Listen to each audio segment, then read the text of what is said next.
오늘 성경 공부에 오신 우리 성도님들을 환영합니다. 오늘 공휴일이기도 하고 비도 오고 그래서 우리 많은 성도님들이 빠졌는데 혹시 절에 간 것이 아닌가 좀 걱정이 되는데 아닐 거라고 믿고, 우리 오신 분들은 하나님의 귀하신 은혜를 더 풍성히 받는 이 복된 시간 될 수 있기를 바랍니다. 오늘은 사도행전 24장 말씀을 같이 보도록 하겠는데요. 사도행전 24장은 세 부분으로 나뉘어지는데, 우리 나눠드린 유인물 그 내용을 보세요. 첫 번째 1절부터 9절까지 총독 벨릭스에게 이제 바울을 고소하는 내용이 나오고요. 두 번째 부분은 10절에서 21절, 거기에 대한 이제 바울의 변론, 바울이 자신에 대한 고소의 내용을 변론하는 내용이 나오고, 세 번째 부분 22절부터 27절은 바울이 총독 벨릭스에게 복음을 전하는 내용이 나옵니다.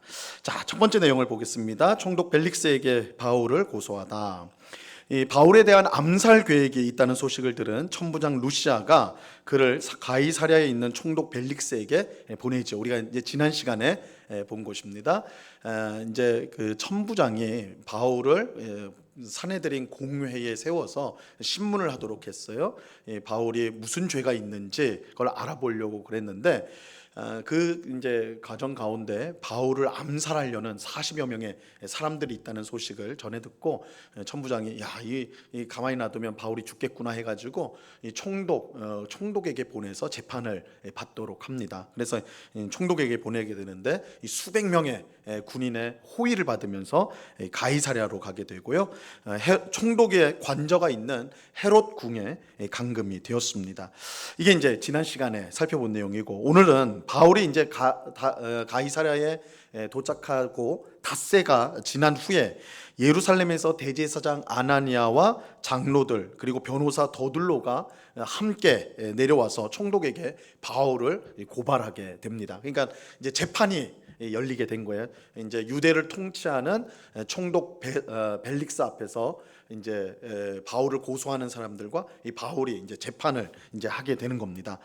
이 총독 벨릭스가 바울을 이제 부르자 변호사 더둘로가 이제 고발 내용을 말합니다. 이거 오늘날 비슷하죠. 오늘날도 재판 받을 때 변호사가 있어가지고 대신해서 말을 해주잖아요. 이 비슷한 경우예요. 자, 더둘로는 전문 변호사답게 총독에게 바울이 왜 죄인인지를 설명을 합니다. 먼저 더둘로는 재판을 주관하는 총독 벨릭스의 공로를 찬양을 합니다. 그래서 굉장히 좀 낯뜨거운 말들을 하게 되는 3절에 보면, 벨릭스로 인해 태평을 누리고 그의 앞을 내다보는 통찰력, 이걸 이제 성견이다 이렇게 성경에 썼는데, 통찰력으로 많은 개선이 이루어져서 유대인들이 그에게 감사를 한다, 이렇게 이제 재판장인 벨릭스에게 그렇게 말을 하였습니다. 이러한 찬양은 유리한 재판 결과를 얻어내기 위한 아첨이었어요. 왜냐하면 실제로 이 총독 벨릭스는 결코 좋은 통치자가 아니었습니다. 그는 AD 52년부터 유대의 총독이 되었는데, 그는 원래 이제 출신이 굉장히 비천했어요. 노예 출신입니다. 노예. 그의 형제인 팔라스라는, 이 형제가 팔라스라는 사람과 이제 벨릭스, 이 두 사람이 형제인데, 이 두 사람이 로마의 글라우디오 황제의 어머니인 안토니아라는 이제 그러니까 왕의 어머니, 이제 집안 노예였어요, 노예. 그런데 특별히 이제 팔라스, 그 이제 형제인 팔라스가 굉장히 이제 일을 잘했던 것 같아요. 그래서 이제 확실하진 않지만 안토니아, 그러니까 이제 왕의 어머니죠, 안토니아든지 아니면 글라우디오 황제든지 이 둘 중에 한 명이 이 팔라스 이름이 팔라스와 벨릭스의 이 형제를 자유를 줍니다. 자유를 주게 돼요. 자유민이 되게 노예 신분인데, 원래 노예 신분인데 자유를 주게 됩니다. 그런데 말씀드린 대로 이 팔라스가 굉장히 능력 있는 사람이었어요. 그래서 자유를 얻고 그냥 자유민으로 살아가는 것이 아니라 공직에 오르게 되는데, 어디까지 오르게 되냐면 행정부의 장관의 자리까지 오르게 됩니다. 굉장히 높은 위치에 오르게 돼요. 그래서 돈과 권력을 거머쥐는 팔라스라는 형제가 그렇게 되는데, 형제가 이렇게 이제 힘이 있으니까 그의 형제였던 벨릭스도 그 덕을 보게 된 거예요. 그래서 유대 총독으로 올 수가 있었던 것입니다. 그러니까 사실은 이제 벨릭스가 원래는 노예 신분이었으니까 정말 별 볼 일 없는 사람인데 형제인 팔라스의 이제 그 권세로 유다 총독이 될 수가 있었던 거예요. 유대 역사가였던 요세푸스라는 사람, 제가 몇 번 말씀을 드렸죠. 요세푸스는 기억을 할 필요가 있습니다.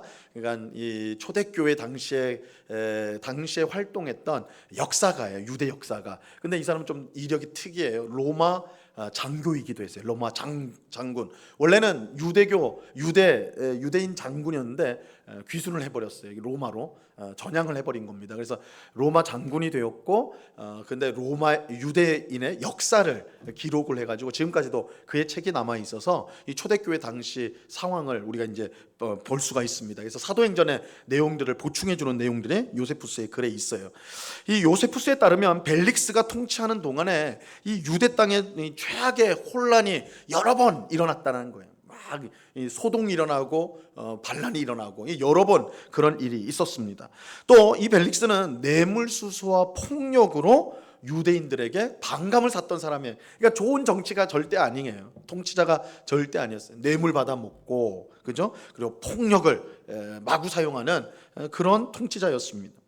이런 점에서 볼 때 더둘로의 벨릭스 찬양, 처음에 재판을 시작하면서 당신 때문에 우리가 이 태평성대를 누립니다. 당신의 통찰력으로 인해서 우리의 삶이 변화가 많이 되었습니다. 우리 모든 유대인들이 당신에게 감사합니다. 이 말은 실제로 그런 게 아니라 재판을 유리하게 끌기 위해서 그저 아첨한 말이라고 할 수가 있는 것이죠. 자, 우리는 여기서 이제 생각해 봐야 될 게 이 더둘로가 한 것처럼 우리도 자기 이익을 위해서 사실이 아닌 줄 알면서도 남에게 아첨한 적은 없던가 한번 우리 스스로도 한번 생각해 볼 필요가 있는 것이죠. 좋은 관계를 위해 거짓으로 우리가 다른 사람을 칭찬해도 되는가? 다른 사람을 칭찬한 건 참 좋은 거잖아요, 그죠? 그런데 거짓으로 한다면 있지도 않은, 지금 벨릭스를 더둘로가 칭찬하는 것처럼, 찬양하는 것처럼 있지도 않은 사실, 오히려 거꾸로, 그죠? 아주 악명 높은, 아주 폭력적인 그런 통치자였는데 당신 때문에 우리가 태평세대를 누립니다. 이 거짓말이죠. 이 거짓으로 좋은 관계를 위해서, 이익을 얻기 위해서 거짓으로 칭찬하는 거, 이게 괜찮은가 생각할 필요가 있는 것이죠. 다윗은 여기에 대해서 이렇게 말을 해요. 시편 12편 2절 말씀인데요. 이 말씀 한번 같이 읽어보겠습니다. 그들이 이웃에게 각기 거짓을 말하며 아첨하는 입술과 두 마음으로 말하는도다. 그죠? 이웃에게 각기 거짓을 말하는데 두 가지를 가지고 말을 해요. 아첨하는 입술, 그리고 두 마음으로 한다. 그죠? 이게 이제 거짓을 말하는 거예요. 거짓을 말하는 거. 사실 우리가 다른 사람들에게 좋은 말을 해야 됩니다. 그죠? 가능하면 칭찬의 말, 격려의 말을 해야 돼요. 근데 이제 여기서 이제 갈라지는 거예요. 목적이 어디에 있냐예요. 정말 그 사람을 사랑하는 마음이 있으면 그 사람을 관찰하게 돼요. 그래서 잘 보이지 않는 면도 그 사람에게 관심이 있기 때문에 평소에 다른 사람은 잘 보지 못하는 그런 면들을 칭찬할 만한 좋은 면들을 발견하게 되는 거예요. 그죠? 그 사람에게 관심이 있으면. 그래서 우리는 그러한 칭찬하는 사람이 되어야 되겠죠. 그래서 정말 그 사람에게 관심을 갖고 있기 때문에, 그 사람을 사랑하기 때문에 그 사람의 작은 보이지 않는 그런 자그마한 면이라도 그것이 칭찬할 만한 면들을 발굴해내 가지고 그것을 드러내고 칭찬해 주는 거예요. 이건 굉장히 귀한 일이에요. 근데 문제는 오늘 이 더둘로가 하는 것은 그 사람에게 관심이 있는 거 아니에요. 벨릭스에게 관심 있는 게 아니에요. 벨릭스에게 아무 관심 없어요. 다만 벨릭스가 재판장이기 때문에 이 사람에게서 좋은 결과를 얻어내야 되는 거예요. 그러니까 이 사람에게 관심이 없으니까 어쨌든 그 사람 마음을 기쁘게 하는 거예요. 그러려고 거짓말을 하게 되는 것이죠. 그죠? 우리가 자기에게 관심이 있고 자기 이익에 관심이 있으면 이렇게 거짓으로 칭찬하고 아첨하는 말을 하게 되는 것입니다. 그래서 이 부분을 우리가 잘 구별을 해야 돼요. 우리가 어떤 우리의 가족이든지 이웃이든지 또 우리 성도들이든지 이 관계 속에서 우리가 서로 격려하고 칭찬해야 되는 말을 해야 되는데, 그것을 제대로 하려면 그 사람을 정말 사랑하는 마음으로 관심을 가지고 그 사람이 갖고 있는 작은 면이라도 그것을 끌어내서 발굴해서 드러낼 수 있다면 그건 정말 귀한 이제 칭찬이 될 것이고 권면이 될 것이고 그 사람을 세우는 것이 되겠죠. 그런데 그렇지 않고 나의 저 사람을 통해서 내가 뭔가를 얻으려고 그죠? 뭐 인정을 얻는다, 금전적인 이익을 얻는다 이런 것을 생각하면서 그 사람을 이제 좋게 하는 것은 아첨일 뿐이고 거짓으로 속이는 것일 뿐이다라는 것이죠. 이 부분을 우리가 한번 생각해 볼 필요가 있습니다. 자, 3번을 보세요. 더들로는 이 변호사죠. 더들로는 바울을 고소하는 내용을 설명하는데 바울을 세 가지로 표현을 해요. 그는 바울이 전염병 같은 자이며 또 천하에 흩어진 유대인을 다 선동하는 자들이며 나사렛 이단의 우두머리다 이렇게 이제 5절에서 말을 합니다.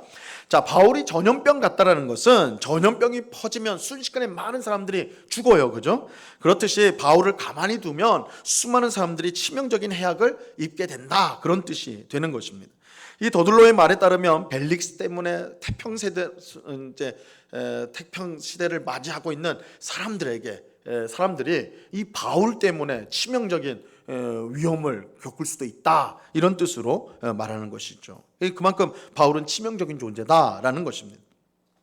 또 바울은 천하에 흩어진 유대인들을 다 선동하는 자다. 그런데 이 선동이라는 말은 굉장히 이제 단순히 그냥 소란스럽게 하는 그 정도가 아니라 사람들을 이끌어서 어떤 반역하는 일, 어떤 이제 정치적인 소동을 일으키는 그런 일들을 말하는 거예요. 그래서 이 소동을 일으킨다 이 말을 통해서 바울이 단순히 종교적인 문제만 있는 게 아니라 이 정치적으로도 문제가 있는 사람이다. 이 정치범으로 만들려고 하는 거예요. 로마 제국은 백성을 선동하는 사람에게 아주 중벌을 내렸고 사형까지도 내렸습니다. 그만큼 그걸 엄중한 죄로 보았다고요. 지금 바울이 그런 범죄자라는 거예요. 그리고 세 번째로 바울을 나사렛 이단 우두머리라고 했는데 이것은 나사렛 예수를 믿는 성도를 경멸하여서 부르는 것입니다. 이 바울의 죄는 종교적인 죄일 뿐만 아니라 그냥 이단이다 그것뿐만 아니라 소동을 일으키는 선동을 하는 그런 정치적인 죄가 그에게 있다. 이렇게 함으로써 바울을 제거해야 된다는 것을 지금 더들로가 말하고 있는 것입니다. 자, 4번 보세요. 더들로는 바울이 성전을 더럽게 하려고 하여 체포했다라고 말을 하고 있습니다. 이제 바울이 성전을 더럽히려고 해가지고 우리가 체포했습니다 이 말이거든요. 근데 이제 바울이 성전을 더럽혔다는 건 이방인을 데리고 성전 안에 들어갔다 이렇게 그들이 생각을 했다는 거예요. 근데 사실 이거는 사실이 아니다라고 우리가 말했죠. 실제로 그런 일은 없었지만 이렇게 이제 아시아에서 온 사람들이 거짓 뉴스를 퍼뜨린 것입니다.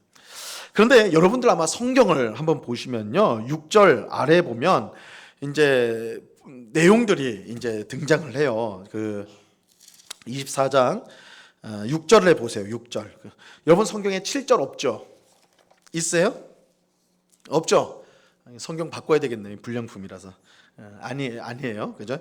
이제 그 밑에 이제 가로 열고 뭐라고 돼 있어요? 6절 하반절에서 8장 상반절이 없음 이렇게 돼 있죠. 야, 성경에 없음이래, 없음. 이게 성경에 문제가 있네. 어떻게 없음이 있을 수가 있는가? 이 성경이요, 우리가 가지고 있는 신약 성경은 사실은 이제 이 원래 처음, 그러니까 이 사도행전은 누가 썼다고 그랬죠? 사도행전 누가 썼어요? 누가가 썼다고 그랬어요? 세상에서 제일 쉬운 질문이에요. 누가복음 누가가 썼어요. 근데 누가가 쓴 사도행전은 남아있지 않아요. 누가가 누가복음하고 사도행전을 썼는데 누가복음이 쓴 원본이라고 하죠. 누가의 필적으로 쓴, 그때는 뭐 컴퓨터로 안 했으니까 손으로 다 썼으니까 누가가 직접 손으로 쓴 원본 성경은 없습니다. 실제로 구약 성경, 신약 성경 66권 중에 원본은 남아있지 않아요. 원본 성경이 없습니다. 지금 이 세상에 원본이 없어요. 그럼 어떻게 이게 우리한테까지 왔냐? 사본이 있어요. 사본이 있어요. 사본은 뭐냐면 원본을 베껴 쓴 거예요. 베껴 쓰는 거예요. 근데 이제 문제는 오늘날 같으면요, 베껴 쓰는 게 문제가 안 돼요. 사진으로 찍을 수도 있고 복사기로 복사도 할 수 있고, 그죠? 스캔도 할 수 있고, 하여튼 정확하게 사본을 남길 수가 있어요. 지금은 완전히 똑같이 할 수가 있는데 2000년 전, 3000년 전에는 어떻게 사본을 남기겠어요? 뭘로 해요? 쓰는 거예요. 그걸 보면서. 그래서 그 사람들을 필사자라고 그래요. 필사자들.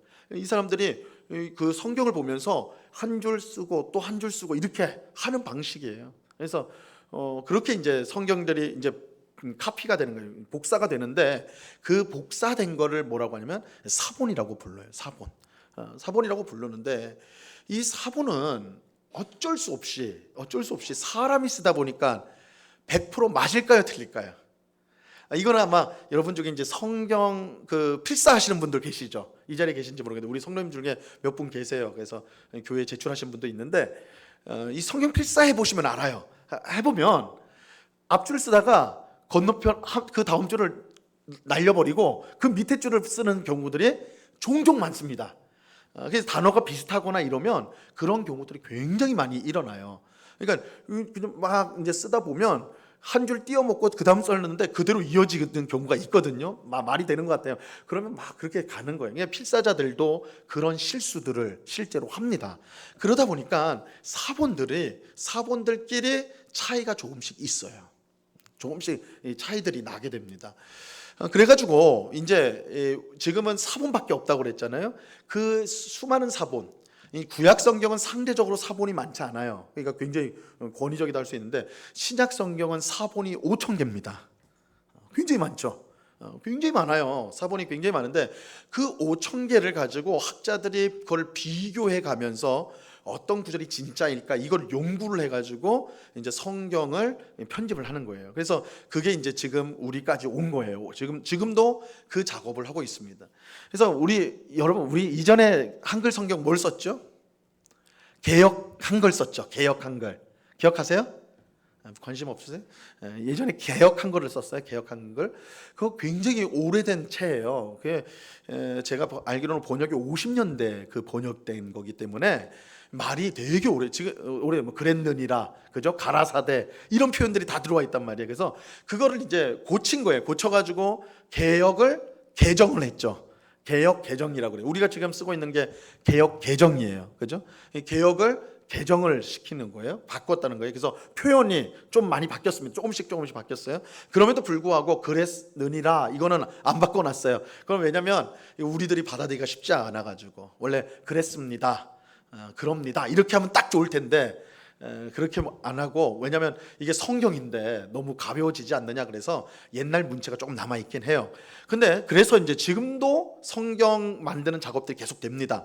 이게 왜 그러냐면 사본들이 계속해서 발견이 되기도 하고 사본들을 연구하면서 어떤 구절이 더 정확하게는 이런 구절이다 이렇게 이제 되기 때문에 이제 성경이 계속 번역돼요. 그래서 저한테 어떤 분이 물어봤어요. 아니 목사님, 성경이 변하면 어떻게 돼요? 개역 성경을 우리가 봐야지 개역 개정은 이상하다고 그렇게 하면 안 된다 그렇게 말하는데 사실은 우리가 원본이 없기 때문에 원본이 있다면 사실은 딱 그걸로만 하면 되는 거예요, 그죠? 원본이 없기 때문에 우리가 성경을 계속해서 사본들을 연구해야 됩니다.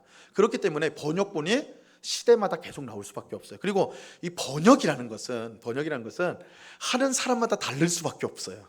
하는 사람마다 그 이제 번역하면서 어떤 그 단어가 가지고 있는 뜻이나 이런 것들이 사람마다 조금씩 다르게 번역을 할 수밖에 없기 때문에 이 번역이라는 게 계속 나올 수밖에 없는 그런 것입니다. 그래서 이제 우리가 개역 개정이 쓰지만 또 다음에는 또 그걸 또 개정해가지고 또 나올 거예요. 근데 이제 빨리는 안 해요. 성경값이 비싸기 때문에. 근데 여러분들 이 성경 하나 번역해내는데 어느 정도 돈이 드는 줄 아세요? 100억 이상이 듭니다. 그러니까 개역 개정 하려면 작업도 한 10년 가까이 걸리고 각 교단에서 대표 신학자들이 다 그 성서 공회로 모여요. 그래가지고 한 10여 년 동안 연구하면서 만들어내요. 그러니까 굉장히 큰 작업이에요. 그럼에도 불구하고 계속해서 이제 사본들이 발견되기 때문에 또 그런 연구들, 번역어들을 우리가 잘못한 것들은 다시 잡아주고 뭐 이런 역할을 하는 겁니다. 그래서 우리가 여러분들이 이제 성경을 보시면 없음이라는 게 있어요, 그죠? 없음이 뭐냐면 거기에 대한 사본이 그 내용이 있는 사본도 있고 없는 사본도 있는 거예요. 그런데 여기서 이제 우리 개역 개정 이제 번역하시는 분들이 볼 때는 이거는 원래 없는 것이 맞겠다, 있는 것이 별로 권위가 없다 이렇게 생각을 한 겁니다. 그런데 참고는 할 수가 있죠. 참고는 그래서 우리가 이제 방금 보면 이 이제 6절 말씀은 보세요. 6절 우리가 읽진 않았는데 6절 그가 또 성전을 더럽게 하려 함으로 우리가 잡아싸우니 이렇게 해놓고 각주 1번으로 가보시면 어떤 사본에는 이렇게 돼 있죠. 어떤 사본에는 찾으셨어요? 굉장히 근데 글자가 조그매가지고 성경책 아랫부분에 있어요. 아랫부분에 어떤 사본에는 24장 6절 하반절부터 8장 상반절에 다음 내용이 더 있다. 그죠? 어떤 사본에는 있는 거예요. 뭐라고 돼 있냐면 그래서 우리의 율법대로 재판하려고 했으나 천부장 루시아가 와서 그를 우리 손에서 강제로 빼앗아 갔나이다. 8절 그리고는 그를 고발하는 사람들에게 각각께 가라고 명하였나이다. 이런 내용이 있는 사본도 있다 그러는 거예요. 그런데 개역개정 성경은 이 내용이 아마 덧붙여진 것 같다 나중에. 그래서 이거는 권위 있는 내용이 아니니까 빼버린 거예요. 어쨌든 이 내용으로 생각을 해보면 이 더둘로가 지금 거짓말을 하고 있다는 걸 알 수가 있어요. 더둘로는 우리가 이제 바울을 율법대로 재판하는데 천부장 루시아가 나타나서 바울을 빼앗아 갔다. 그리고 가이사랴로 일방적으로 보내서 우리가 지금 이렇게 와서 재판을 받습니다. 이렇게 말하고 있거든요. 근데 사실은 바울은 율법대로 제대로 된 재판을 받는 것이 아니었죠. 바울은 유대인들의 소동 때문에 죽으려고 할 때 거의 죽임 당하기 직전에 천부장이 꺼내지 않습니까? 그를 데리고 나오거든요. 그러니까 이 더둘로가 이것도 이제 거짓말을 하고 있다는 것을 알 수가 있어요. 그죠? 자, 이렇게 거짓말을 그럼에도 불구하고 더둘로는 벨릭스에게 바울을 신문하면 우리가 고발하는 모든 일을 알 수 있다고 말합니다. 8절에 함께 따라온 유대인들도 더둘로의 말이 옳다. 그렇죠? 대제사장과 장로들이 같이 와서 더둘로 말이 맞다. 이 사람들 다 거짓말하고 있는 거예요 지금. 그렇죠?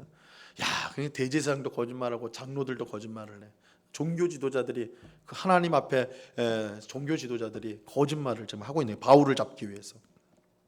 자, 예수님과 마찬가지로 바울도 거짓 고소를 당했습니다. 이 세상은 자기 이익을 위해 얼마든지 거짓말을 하지만 성도는 오직 진리를 위해 참말을 해야 된다. 이게 이제 굉장히 비교되는 모습이에요. 바울도 그렇고 무엇보다 예수님이 빌라도 앞에 재판을 받을 때 보였던 모습들, 자기의 생명을 구걸하거나 자기의 이익을 위해서 거짓말을 하지 않아요. 오직 참된 말만 하는 것, 그것도 우리가 주목해 봐야 됩니다. 자, 두 번째 부분이요. 이제 바울의 변론입니다. 변론 10절에서 21절까지의 내용인데요. 더둘로의 고소 내용을 들은 벨릭스 총독은 바울에게 말할 수 있도록 기회를 주었습니다. 이제 너가 변명을 해봐라, 해명을 해봐라. 바울도 더둘로와 비슷하게 처음에는 벨릭스를 존경하는 말로 해명을 하죠. 뭐라고 하냐면 바울은 벨릭스가 여러 해 전부터 이 민족의 재판장이 된 것을 알고 기꺼이 변명하겠습니다. 이렇게 말을 해요. 10절에서 바울은 벨릭스의 권위를 인정할 뿐 더둘로처럼 아부하지는 않아요. 아첨하지는 않아요. 그죠?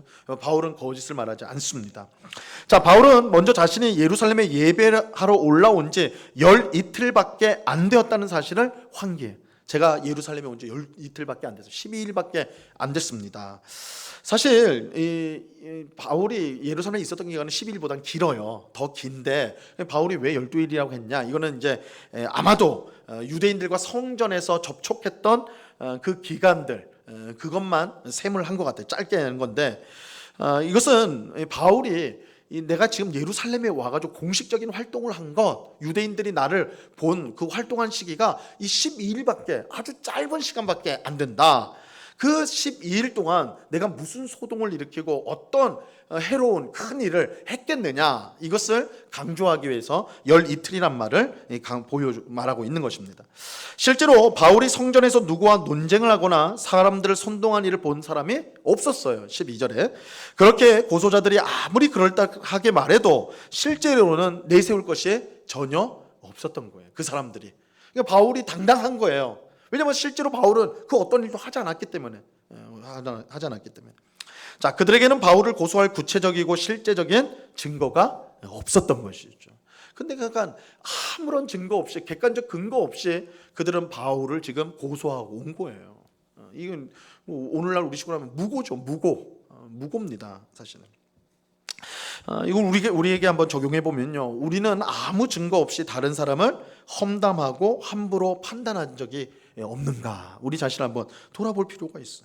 혹 증거가 있다고 할 때 그것이 참인지 확인하려고 우리가 노력했는가? 이게 이제 교회 안에서도 마찬가지잖아요. 우리 성도 안에서 같이 지낼 때 뒷얘기들이 있잖아요. 그죠? 어떤 집사님이 그랬어. 어떤 권사님이 이런 말을 뭐 했는데 아니 어떻게 그럴 수가 있어. 막 이런 얘기들이 있잖아요. 그런 말들 하잖아요. 그럴 때 우리가 그 말을 아무런 그 근거를 물어보거나 그게 진짜인지 알아보려는 노력 없이 그 말했으니까 그렇구나. 그리고 그 사람을 함부로 판단하고 그 사람에 대해서 악한 말을 하는 그런 경우들이 많다는 거예요. 그러니까 그 말이 진실할까, 진짜일까? 물론 우리는 막 그런 거 따지면 굉장히 골치 아픈 사람으로 여겨지기 때문에 그러긴데 그러나 만약에 그런 것이 두렵다면 어떤 사실을 확인하는 게 두렵다면 침묵하는 게 맞죠. 누군가 말했기 때문에 나도 그것을 난 전했을 뿐이야. 전했다라는 것은 그것을 자기도 옳다고 여기서 말한 거잖아요. 자기에게도 책임이 분명히 있게 되는 거거든요. 그래서 이런 이제 근거 없는 말들을 퍼뜨림으로써 사실은 굉장히 별일 아닌 것들이 교회 안에서 커지게 되고 갈등을 일으키게 되고 서로 어려움을 주는 그런 경우들이 있을 수 있다는 것이죠. 바울이 그런 거예요. 지금 바울은 아무런 잘못이 없었어요. 바울이 한 일이 없었어요. 실제로 바울이 문제가 있다고 주장했던 사람들은 이 자리에 오지도 않았어요. 그들의 말을 들은 제사장과 장로들만 온 거예요. 지금 전에 듣고 온 거죠. 그러니까 그들에게는 객관적 증거가 없었던 거예요. 그런데 이게 우리에게도 그런 일들이 있잖아요. 함부로 판단하고, 그죠? 함부로 얘기하는 것들 굉장히 조심해야 된다.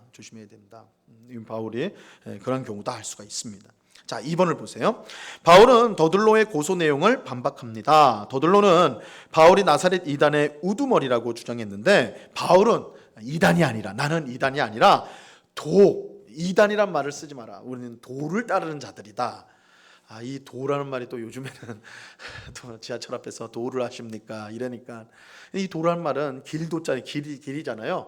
실제로 초대교회 성도들 누가는 기독교인들을 도를 따르는 자라고 불러요. 도를 따르는 자. 이 도는 길입니다. 길. 이제 헬라어로 호도스라는 말이에요. 호도스. 이 길이에요. 길을 떼는데 이 기독교 신앙을 길로 표현을 많이 합니다. 그래서 여기서 말하는 도는 구원의 길로서의 주님의 길이에요. 주님의 길. 구원의 길로서의 주님의 길. 그 다음 장 한번 보세요. 시편 25편 4절에 보면요. 이렇게 말씀합니다. 여호와여 주의 도를 내게 보이시고 주의 길을 내게 가르치소서. 주의 도. 여기 도라는 말이 길이란 말이에요. 길. 그죠? 길. 그래서 주의 도를 내게 보이시고 주의 길을 내게 가르치소서. 이것도 여러분들 한번 시편 말씀 볼 때 이게 이제 평행법이라고 그래요. 이 유대인들은요. 하여튼 이 특징이 있어요. 중요한 말은 반드시 2번을 해야 돼. 2번이고 3번이고 해야 되는데 반드시 2번을 합니다. 그래서 여러분 시편 말씀 잘 보면 반복됩니다. 반복이 되는데 반드시 중요한 거는 2번 반복을 해요. 근데 같은 말 반복하면 잔소리가 되잖아요. 그래서 단어를 바꿔요. 여기서도 보세요. 주의 도를 내게 보이시고 주의 길을 내게 가르치소서. 같은 말이에요. 똑같은 말인데 그죠? 주의 도라고 하고 주의 길. 이거는 사실은 같을 것 같고 내게 보이소서, 내게 가르치소서. 보인다 하고 가르친다는 거 그죠? 사실 같은 의미예요. 근데 2번 강조를 하는 거예요. 어쨌든 이 도를 따른다.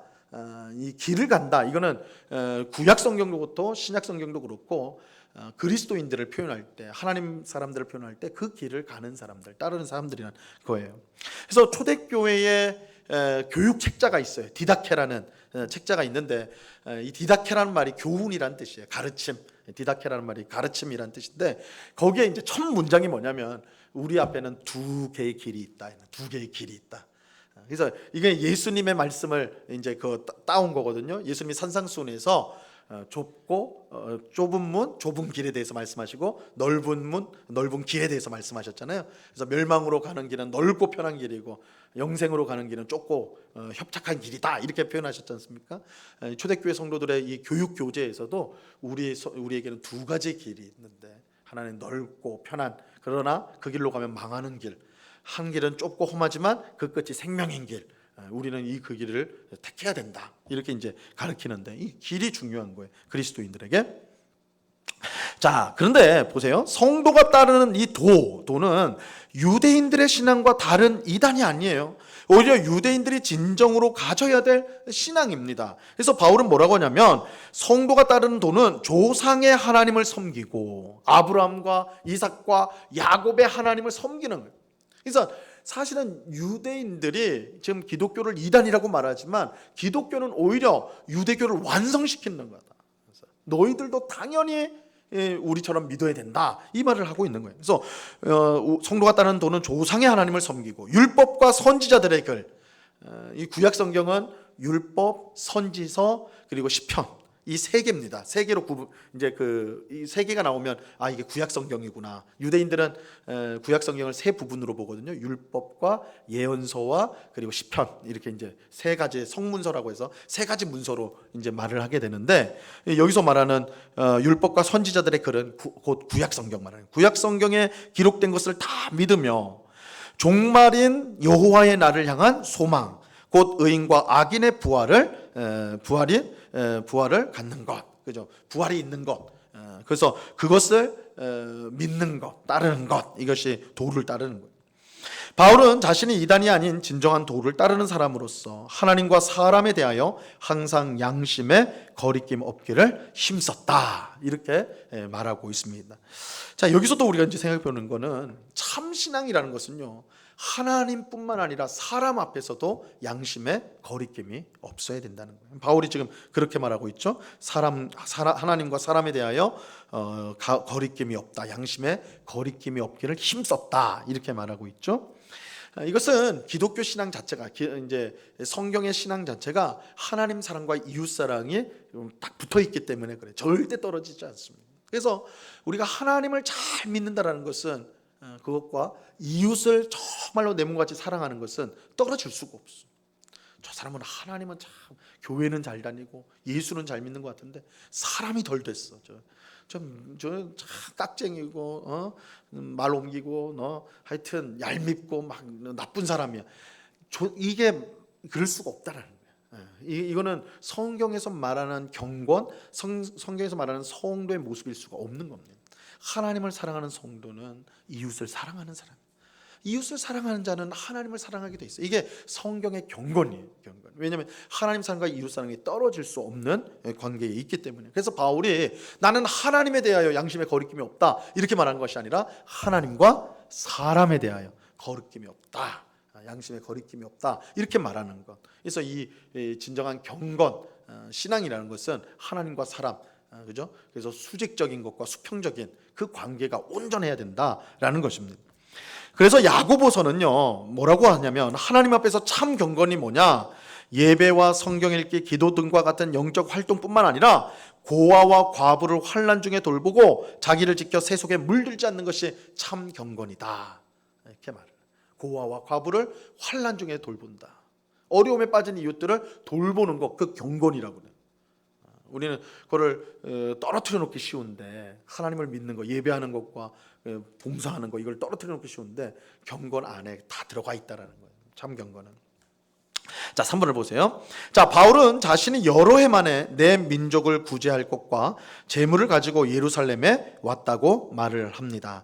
여기서 이제 우리 내 민족을 구제할 것, 이것은 사실은 여기서는 딱 이 한마디로 넘어가 버려요. 그런데 바울은 자기가 쓴 편지에서는 네 곳에서, 여러 곳에서 그 구제금에 대해서 설명을 해요.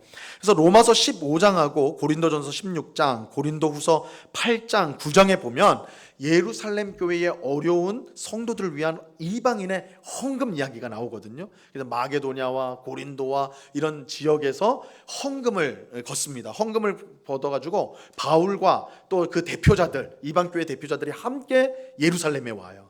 함께 예루살렘에 옵니다. 이게 바로 여기서 말하는 내 민족을 구제할 것을 말하는 것입니다. 바울은요, 이 일을 굉장히 중요하게 여겼어요. 이 헌금하는 것을. 왜냐하면 단순히 어려운 사람을 돕는, 어려운 예루살렘 교회 성도를 돕는 차원보다는, 그것도 있지만 그건 직접적인 거고, 더 근본적인 것은 이방인 교회와 예루살렘, 이제 모든 교회의 어머니 교회라고 할 수 있는 유대인의 교회인 예루살렘 교회와 이방인 교회가 이 헌금으로 하나 되기를 원했어요. 하나로 엮여지기를 원하는 마음이 있었어요. 그래서 교회의 일치를 위해서 헌금을 거둬서 예루살렘에 왔던 것입니다. 그래서 바울이 예루살렘에 목숨 걸고 온 이유가 이 헌금을 전달하기 위해서였던 거예요. 지금 그 말을 하고 있는 거예요. 내 민족을 구제할 것, 이렇게 말을 하는 겁니다. 근데 이제 누가는 여기서 딱 이 한 단어로 그냥 몇 단어로 스쳐 지나가듯이 언급을 하는 것이죠. 그래서 많은 이제 학자들은 야, 이 누가는 바울의 헌금에 대해서 잘 몰랐나 보다. 바울은 굉장히 중요하게 여겨서 성경 곳곳에서 말을 하는데 누가는 딱 이 한 내 민족을 구제할 것, 딱 이걸로 끝이거든요. 그러니까 누가가 그걸 잘 몰랐나 보다 이렇게 말하지만 사실은 그렇다기보다는 이 글을 쓰는 목적이 거기에 맞지 않았기 때문에 이렇게 간단하게 언급하고 지나갔다 말할 수가 있습니다. 자, 중요한 것은 바울이 이런 목적으로 예루살렘에 왔고 그가 결례를 행할 때에 모임도 없고 소동도 없었다는 거예요. 바울은 예루살렘에 와서 어떤 문제도 일으키지 않았어요. 자, 다만 아시아로부터 온 어떤 유대인들이 소동을 일으켰는데 그들이 정말 바울에게 무슨 문제를 보았다면 이 자리에 직접 와서 고발하는 것이 마땅할 것이다. 바울이 그렇게 말했어요. 그러니까 진짜로 바울이 문제 있다라고 한 사람들은 오지도 않았어요. 이 자리에. 바울에게 그 아시아에 있는 그 유대인들에게 전해 듣고 지금 대제사장과 장로들 그리고 더들로가 온 거예요. 그러니까 이들은 직접 보거나 경험한 게 아니었습니다. 그 전에 들은 걸로 이렇게 온 거예요. 그래서 바울은 차라리 그 사람들이 여기에 와야 된다. 내가 진짜 죄가 있다면 이렇게 말을 하는 것이죠. 바울은 자기를 고소하기 위해 이 자리에 있는 사람들에게 자신이 무슨 잘못한 것을 보았는지를 말하게 해달라 그렇게 말을 합니다. 바울은 자신에게 아무 잘못이 없으며 오직 공회에서 자신은 죽은 자의 부활에 대하여 신문을 받는다고 말했을 뿐이다 이렇게 말을 하였습니다. 우리가 23장에서 살펴보았죠. 자, 마지막 세 번째 부분입니다. 바울이 총독 벨릭스에게 복음을 전하였습니다. 자, 총독 벨릭스는 천부장 루시아가 올 때까지 판결을 연기한다라고 말을 했습니다.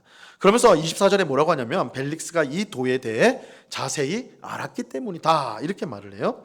자, 벨릭스가 기독교에 대해서 자세히 알았던 거, 이 도에 대해서 자세히 알고 있었던 이유는 그가 실제로 종교에 관심이 있었기 때문에 기독교에 관심이 있었기 때문은 아닐 가능성이 많아요. 아니고 그의 부인인 드루실라 때문일 것이다 이렇게 보여줘요. 그건 이제 그 자세한 내용은 바로 아래서 말씀을 드릴게요.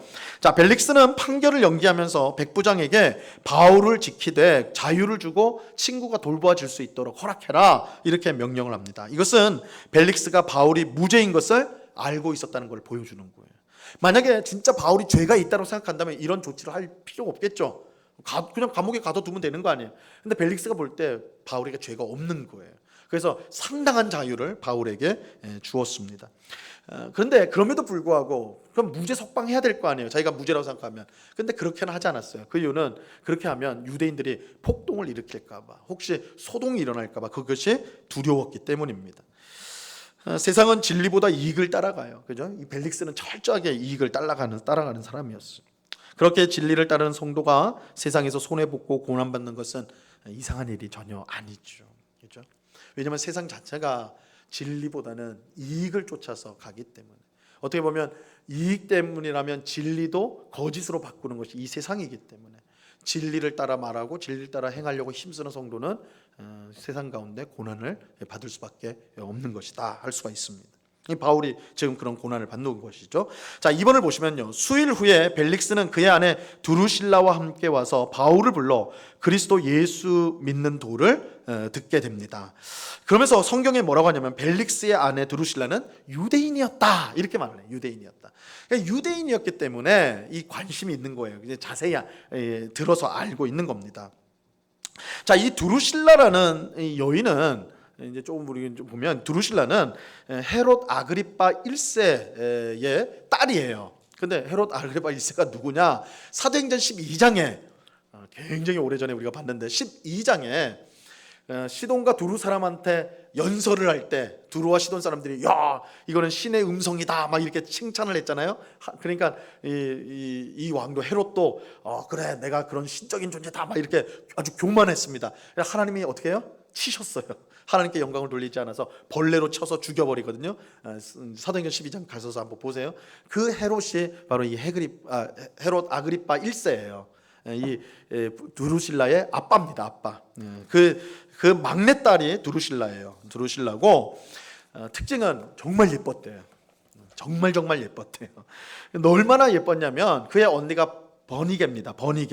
버니게가 언니인데 그 언니는 다음 장에 나와요. 25장에 버니게가 나오거든요. 언니도 되게 예뻤어요. 되게 예뻐가지고 로마의 장군 티토스라는 사람하고 바람을 필 정도로 정말 예뻤는데 나중에 티토스는 로마 황제가 됩니다. 이거 굉장한 거죠. 상대가 굉장했죠. 근데 이 버니게가 자기도 예뻤지만 동생 두루실라가 너무 예뻐가지고 항상 질투를 했어요. 언니가 동생을 질투를 한 겁니다. 근데 그냥 아이고 막 이 정도가 아니라 막 죽일 듯이 그걸 질투를 했어요. 굉장히 질투를 했어요. 자, 여기서도 이제 요세푸스의 이야기가 나오는데 요세푸스에 따르면 이 두루실라는 12살에 콤마게네라는 왕국의 왕자 에피파네스와 약혼을 해요. 약혼. 12살에 약혼을 합니다. 12살에. 그러니까 이게 시대가 완전히 다르다는 걸 알 수 있죠. 12살에 약혼하는데 약혼을 할 때 이 왕자에게 너 두루실라가 유대인이고 그 집안이 유대 집안이니까 유대교로 개종해라 이렇게 약속을 했어요. 하겠다. 결혼을 앞두고 남자들은 무슨 말인들 다 하잖아요. 했는데 약속을 어겨버린 거예요. 약혼을 했는데 나 유대교 개종 안 한다 이렇게 해버렸어요. 그래서 파혼을 해버립니다. 12살에 파혼을 해요. 자, 그렇게 되니까 오빠인 아그리빠 2세, 이 아그리빠 2세는 다음 장에 또 나옵니다. 25장에 버니게와 함께 같이 나옵니다. 이 아그리빠 2세가요 아메사의 왕 아지주스 왕과 결혼을 시켜요. 결혼을 시킵니다. 그러니까 뭐 벌써 12살, 13살 때 벌써 이 재혼, 이제 그 당시의 약혼이란 거 거의 결혼 수준의 버금갔으니까 뭐 재혼을 했다 말할 수도 있는 것이죠. 그런데 이처럼 이제 이제 아지주스라는 왕과 결혼 생활을 했는데 행복하지 않았어요. 행복하지 않았는데 불행한 결혼 생활을 하던 중에 누가 나타나냐면 이 벨릭스가 나타난 거예요. 벨릭스, 로마 총독인 벨릭스가 나타났는데 벨릭스가 두루실라, 그리고 두루치기가 세상에 두루실라를 딱 봤는데 제가 뭐라고 그랬어요? 두루실라가 너무 예쁘다고 그랬잖아요. 벨릭스가 한눈에 보고 반해버려요. 한눈에 보고. 근데 벨릭스도 결혼한 상태였고 두루실라도 결혼한 상태. 근데 그게 문제가 안 되는 거예요. 너무 예뻤던 거예요. 너무 예뻤어요. 그래서 이 벨릭스가 두루실라를 자기 부인으로 꼬시려고 하려고 수단을 쓰는데 어떤까지 하냐면 요세푸스의 글에 따르면 어떤 짓을 하냐면 자기 친구가 마술사였어요. 마술을 하는 그러니까 사람들을 신기하게 놀래는 사람이죠. 그 친구를 통해 가지고 그 두루실라한테 가가지고 너 벨릭스랑 결혼해야지 행복하게 산다. 이거 오늘날 사이비 교주들이 너 이거 나 안 믿으면 넌 죽는다 뭐 이런 거 있잖아요. 비슷하게 한 거예요. 비슷하게 이 친구가. 근데 그래서 벨릭스가 꼬실 때도 벨릭스라는 이름 자체가 행복이라는 뜻입니다. 행복. 이제 두루실라한테 나랑 결혼하면 내 이름처럼 행복하게 해줄게. 내 모든 권력과 영화를 너 누리게 해줄게. 이렇게 꼬시는 거예요. 그러니까 이 두루실라가 지금 행복하지 않다고 그랬잖아요. 결혼 생활이. 그리고 언니 버니게가 엄청나게 질투하고 미워하고 막 이랬거든요. 그래서 거기서부터 좀 벗어나기 위해서 이혼을 하고 벨릭스와 다시 결혼을 해요. 그게 16살이에요. 16살. 16살 때 실제적으로 세 번째 결혼을 하게 됩니다. 두루실라가. 굉장하죠. 그죠? 별론가요? 하여튼 굉장히 16살 때. 그죠? 그래서 이제 이혼과 재혼을 막 감행을 했습니다. 3번을 보세요. 그런데 벨릭스는 정말 그리스도 예수를 믿는 도에 관심이 있었을까? 그렇지 않다고 해요. 두루실라가 관심이 있었어요. 이제 사본 얘기가 또 나와요. 서방 사본에 보면 24절에요. 24절에 이런 말이 덧붙여서 나와요. 뭐라고 나와 있냐면 이 말은 진짜 성경 내용은 아닌 것 같아서 우리 성경에서 빼버린 건데 이제 이 덧붙인 말씀이 있는 게 있어요. 뭐라고 되냐면 그녀는 두루실라는 바울을 만나 말씀을 듣게 해달라고 벨릭스에게 요청을 했다. 그녀를 기쁘게 해주기 위해 벨릭스는 바울을 부르러 보냈다. 그래서 벨릭스는 결혼한 이후에는 굉장히 아내를 사랑했던 것 같아요. 아내가 부탁을 하니까 그래서 바울을 만났던 겁니다. 만났어요. 그래서 그리스도 예수를 믿는 도에 관심이 있었던 것은 벨릭스가 아닌 두루실라였어요. 바울은 벨릭스와 두루실라 앞에서 의와 절제와 장차 오는 심판을 주제로 복음을 전하였습니다.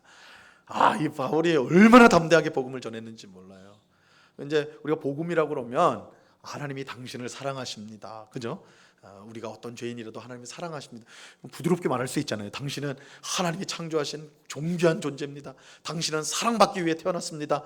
두루실라요, 벨릭스요, 당신들을 하나님께 마음을 여십시오. 좋은 말로 할 수 있잖아요. 근데 어떤 설교를 했다고 그래요? 의와 절제와 장래에 있을 장래에 오는 심판에 대해서 설교를 했다.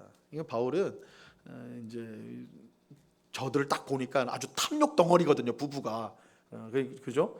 서로 자기 위해서 재혼, 이혼 뭐 마음대로 하는 사람들 아닙니까? 자기의 행복을 위해서, 탐욕을 채우기 위해서. 그러니까 그들 앞에서 의와 절제와 장래 오는 심판을 가감없이 전했다.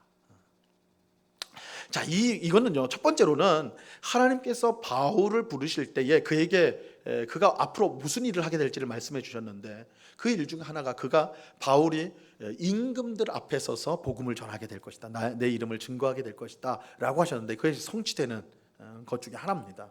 그죠?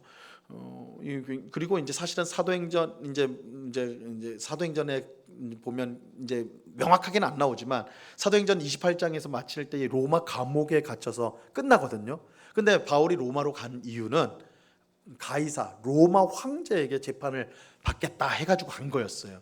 그러니까 아마도 바울은 로마 황제 앞에서, 당시에 이 세상의 가장 큰 권력자라고 할 수 있는 로마 황제 앞에서도 복음을 전했을 것이다. 재판을 받는 과정 가운데 했을 것이라고 보는데, 그 말씀이 성취가 된 것이다 할 수가 있는 것이고요.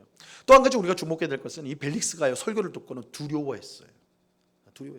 그럴 수밖에 없겠죠. 절제와 장차 오는 심판에 대해서 설교를 했으니까 자신들이 사람이라면 찔렸겠죠. 그죠? 아주 두려워했다. 성경에 보면 두려워했다 그래요. 근데 문제는 두려워했으면 회개하고 복음을 믿어야 되는데, 그러지 않고 뭘 했냐면 동시에 그는 바울에게 돈을 받을 것을 기대를 했어요. 아니 무슨 선교사에게 돈 받을 기대를 했나? 바울이 뭘 들고 왔다고 그랬죠? 예루살렘에 헌금을 들고 왔다고 그랬잖아요. 이방인 교회들에게 거둔 헌금, 거액의 헌금이에요. 그래서 바울도 그 헌금을 가지고 혼자 오지 않았어요. 대표자들하고 같이 왔다고 그랬잖아요. 대표자들하고 같이 온 이유는 헌금을 한 교회 사람들이기도 했지만 금액이 컸기 때문에 혹시라도 이게 불미스러운 일이 있을까봐 여러 사람과 같이 온 거였거든요. 큰 금액이 있었던 거예요. 벨릭스가 그걸 알고, 야, 이 바울에게 내가 뇌물을 좀 받을 수 있겠구나. 벨릭스는 뇌물 수수를 했던 사람이라고 그랬잖아요. 그래서 바울에게 그런 기대가 있었던 것입니다. 자, 복음을 듣고 두려워하면서도 여전히 돈에 대한 탐욕을 버리지 못하는 벨릭스의 모습을 보게 되죠. 그러니까 한편으로는 복음을 듣고 하나님 말씀을 듣고 두려워 떨었어요. 이게 복음에 대한 반응이죠. 그런데 다른 한편은 뭐예요? 바울을 통해서 돈을 받으려고, 뇌물을 받으려고 그런 욕망이 있는 거예요. 이런 벨릭스의 모습은 세상과 하나님 사이에 양발을 걸쳐둔 가련한 죄인의 모습을 잘 보여준다라고 할 수가 있는 것이죠.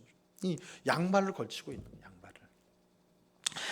가룟 유다는요, 예수님의 제자이면서 그와 함께했던 사람이었지만 결국 돈 때문에 배신하게 되죠. 요한복음은 그는 돈을 사랑한 사람이다 이렇게 말하면서, 두 마음을 가진 사람은 하나님 나라에 합당하지 않습니다.